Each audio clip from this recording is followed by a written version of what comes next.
Hey guys, what's going on? You can see I have my hallway going here. I ripped off some paneling and I got the old sheetrock here and I mudded all this and I gotta sand it down and I'm gonna paint everything, make it nice. But I was doing baseboard and I wanted to just make a quick video of something that I think a lot of people might want to know. So this is an inside corner, and when you're doing an inside corner, you gotta, I see a lot of people do 45s. So an angle like that, that's a 45-degree angle. And then you join them, and there you go. Nail it in and caulk it and paint it. But the issue with a 45 is sometimes your walls aren't square or your floors aren't level. You end up with something like that. So you have to do like a different kind of cut where you just caulk it and hope for the best. But sometimes it's not the best thing to do. I've also seen people do this, which, I mean, if you're working on your own house, you know, you're just trying to do it yourself, that's fine, you know, whatever, and they caulk this in, but it's just not the right way to do it. The right way to do it would be what's called a cope, and it's a type of cut for an inside corner, and this is a cope. So when you do a cope, you have a perfect profile that matches the other piece of baseboard. You can caulk that, paint it, and you're all set. So I'm going to show you how to make this cut, and I hope it helps out. So the first step is you're going to cut this at a 45-degree angle, whichever end you need the cope at. So we're going to do that.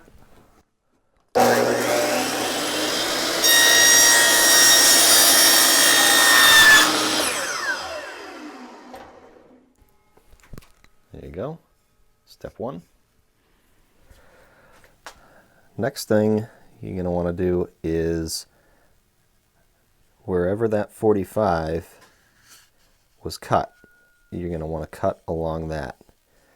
And some people do this so you can see it better. Take the side of a pencil and kind of mark the profile. And to cut that, you're going to need what's called a coping saw. It's got this big loop on the back so that you can kind of maneuver it around here without interfering. And when you cut this, you want to cut this line straight up here and then around here. But when you cut it, you want to kind of cut this at an angle like this, because if you cut it straight and you accidentally cut it a little more at an angle like that, that is going to hit the baseboard before this does, and you want this end, the finish end, to hit the baseboard and not this, because then you'll have a gap right here. So you want to cut this. And you don't have to do this whole thing with a coping saw. You can use a jigsaw and kind of put it at a slight angle and cut it up to here and then finish it off up here with a coping saw. But I'm going to use a coping saw for the whole thing because I want to make a nice cut. So I'm going to make my straight cut first, and again, kind of keep your saw at an angle. And here we go.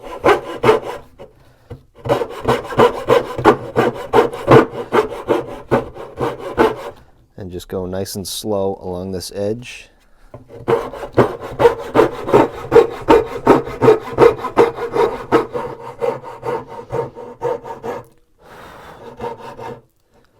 Okay.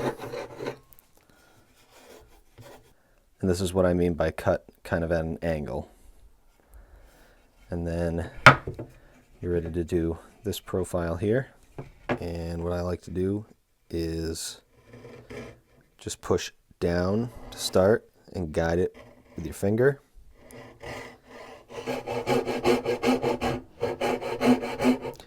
And again, you want to kind of have the saw at an angle so that the same reason that doesn't push this piece away and create a gap.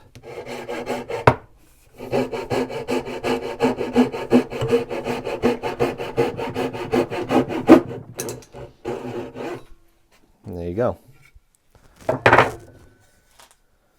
There's your cope.